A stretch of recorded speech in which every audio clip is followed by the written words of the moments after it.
covering the stories that impact your life, your town, your state, and your future. This is the Means Report with your host, Brad Means. Hello, everybody, and welcome once again to the Means Report. We certainly appreciate you spending part of your day with us, and I am looking forward to the next half hour. We're going to bring you some great information. First of all, on a global scale, we're so pleased to welcome back to the Means Report General Perry Smith, a retired general, 30-year Air Force veteran, author, teacher, speaker. He does it all, and he's back with us to talk about the state of our world and give us a feel for what's going on. You read the headlines each day, but what's really happening? Also, completely switching gears for our second segment, we're going to talk about intravenous hydration. Apparently, you can get an IV now just about any time you want, and it will reportedly make you feel better. We will talk to a woman who is running a business that does just that. And as always, we'll wrap up the Means Report with ways that you can stay in touch with us and help us get more great guests like the aforementioned General Perry Smith. General Smith, I can't believe it's been the better part of 2 years since you've been here. I'm so glad you're back. Welcome. You're great to ask me, and you're a great friend, and thank you so much. Well, much appreciated, and thank you for your service, 3 decades strong in our Air Force. Okay, I talked about ripping our questions from the headlines. Russia and Ukraine have been in the headlines now for several years, ever since Russia invaded their neighbor country. Do you see any sign that this conflict is going to be resolved soon? It just seems like it goes on and on. I don't think it's going to be resolved soon. I think it will be resolved, and I think the Ukrainians will get their territory back, but it's going to take a while. And Putin, of course, wanted to go into Ukraine. He'd done really well in Chechnya, in Georgia, in Syria. He was on a roll. He wanted to get Ukraine back into the Soviet Union, and he invaded, thinking he'd win in 2 weeks. And clearly he was wrong. Why do you think the Ukrainians were underestimated and that they are able to fight back so strongly and keep this thing going? The Ukrainians are very, very creative people. They did have a pretty decent military. They knew how to defend themselves. They didn't know how to go on attack. And as a result of that, they took out their early tanks, and next thing you know, he couldn't get in there. So the Ukrainians have done well, and they're doing a lot better. They're making more drones than anybody, and they're using them well. They're taking down the Soviet or the Russian refineries. Right now, if you want to get gas in Russia, you got to stand in a long line back in like we did in the 70s. The price of gas has gone up by 50% in the last few weeks. So the Russian economy has been hurt badly, and the Ukrainians have been really creative in doing something about that. Why did President Putin do this? He invaded Ukraine back in 2014. One of his predecessors way back when, Potemkin, did as well. What's the point? Is it just because he can't, or he thought he could, so why not? Why did he invade? Well, Ukraine has a wonderful resources. It's a great agricultural area. It's got a lot of natural resources. It's a very dynamic country. A lot of people in Ukraine speak Russian. He feels it was and should be part of native Russia, and he just feels he needs to get countries like Ukraine, Estonia, Latvia back into the Russia. How strong is Putin at this point in the war? I know that he thinks he's probably as strong as ever. How's he viewed? Well, he used to be very, very popular, particularly early in the days when he took over. But recently, he's lost a lot of popularity. But he's strong in the sense that he has great control over the people. He's got a network of people who figure out who's doing bad stuff. He kills people. He murders people. Anybody who's given him a problem either goes in jail, gets out of Russia, or gets killed. You did a presentation, General Smith, to the Kiwanis Club in Augusta recently, and you referenced world-renowned psychiatrist Dr. Harvey Cleckley, a man who I think coined the term psychopath, or at least was one of the people who brought that term to the forefront. What is the connection? And we could probably spend the rest of the show on this, but why did you bring up Dr. Harvey Cleckley, and how might that help us understand Vladimir Putin? Thank you. It's a very good question. It was Dr. Hervey Cleckley. Did I say Harvey? You said Harvey I'm twice. So sorry. It's Hervey Cleckley, but he was my wife's uncle. I got to know him well. He wrote a book called The Mask of Sanity, where he defined for the very first time what a psychopath was and put together a checklist to figure out. And Putin, you see, fits that checklist very well. A lot of things that define a psychopath is what Putin is. So that's why it's been helpful to me to look through the lens of Herbie Cleckley to figure out who Putin is.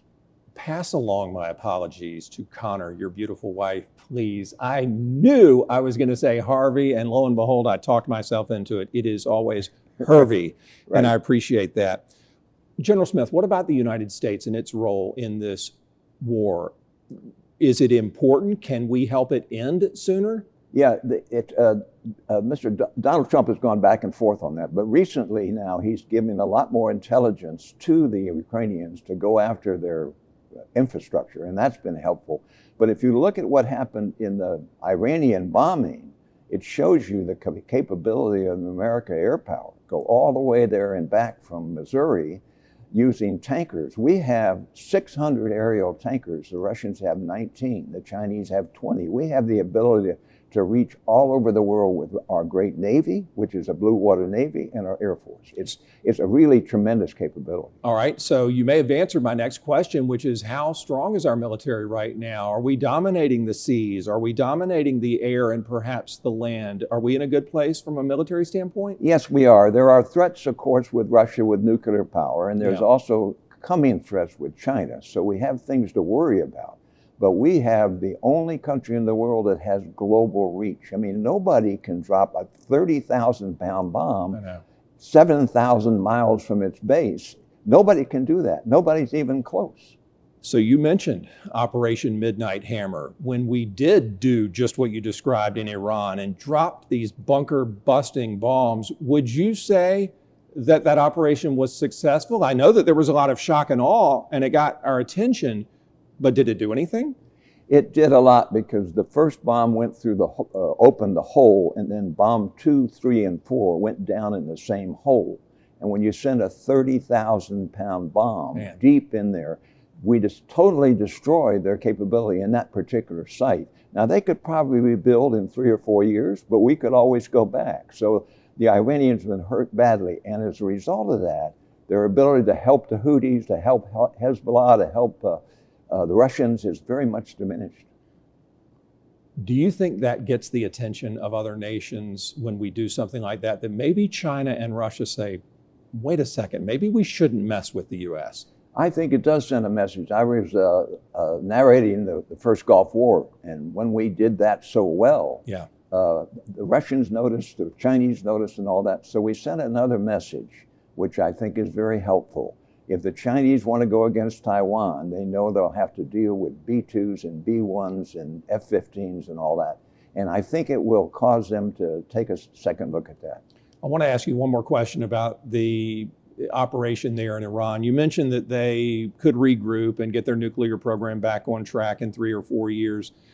Why can't it be faster than that? Obviously, they have the know-how to at least get started on nuclear weapons. Why can't they just whip out those directions or that template and say, okay, you destroyed a few of our facilities, but we're going to just pick right back up. We've got the money and we have the know-how. You didn't really hurt us. No, that's really not true. First of all, a lot of their scientists are now dead. And in order to build a capability, you have to have smart scientists. True. And that is a factor. The other thing is when you do so much damage through their centrifuges and all that, you have to start again. You start from scratch. It took them 10 years to do what they did now, and it'll take them a number of years to come back.